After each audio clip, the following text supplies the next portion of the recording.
whole life. And then I had some clients that talked about it, and the first thing they told me was most people selling whole life are crooked. They're maxing out their Mhm. commission, and they're not putting together the best plan. They said, we usually do 50-50 premium and paid up additions. Mhm. And they openly say it doesn't make sense for everybody. And then I run into some infinite bankers, and just thinking about them, they make my skin crawl. Um, at least the ones I talk to. And so I've heard so many conflicting opinions about whole life insurance. What help me understand where you're coming from? The whole life insurance, my problem with it is that the cash value is a fixed return, if you will. And if you're buying $100,000 of whole life insurance, if you think about it as the cash value builds up, you're only buying the insurance that's the difference that's in there. An alternative to whole life insurance, which I don't have a problem with, is variable universal life insurance, whereby, and it's basically one of the few tax loopholes that are out there, and it has to meet a certain criteria. Usually, somebody with a six-figure income, they've paid down debt, they've taken care of 529s, 401k plans, and they have this other pot of money they want to invest in, again, outside of a brokerage account. You take a sum of money a month, say $1,000 a month, and you go to the insurance company and you buy the least amount of insurance you can, that so that it fits the tax definition of insurance, and you put most of the money into investments like mutual funds or ETFs. I don't even know if ETFs can go in them. And you build up this cash value that you can borrow against at some point in the future. These are good things to do if you have a litigious business because it's protected in a bankruptcy, if you will. And I remember when Eileen and I bought our first place down here in South Florida, we had to come up with $400,000, and she saw where I got 200,000 from, and she goes, "Where did that $200,000 come from?" And I said, "Oh, I took a loan on the variable universal life policy." And she goes, "I forgot we even had that thing."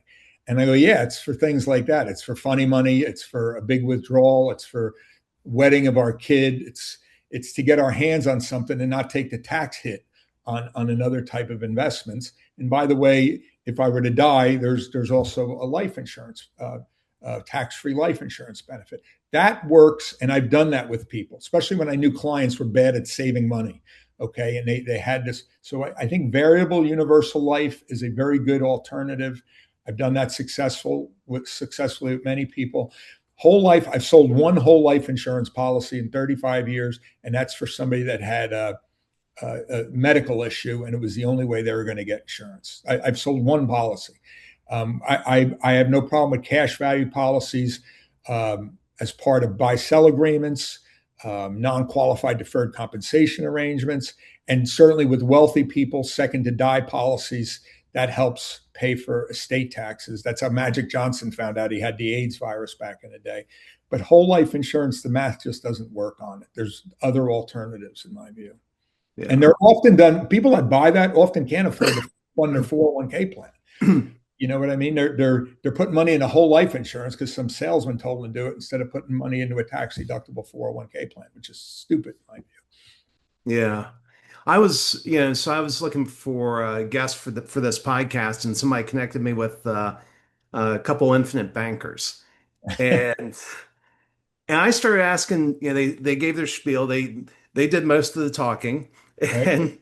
And I think I asked them, I said, well, hey, if I have 100K that I want to invest in my business, or if I need 100K from my business, why would I put it in whole life and then borrow against it and experience the loss of that? Why don't I just put it straight in the business?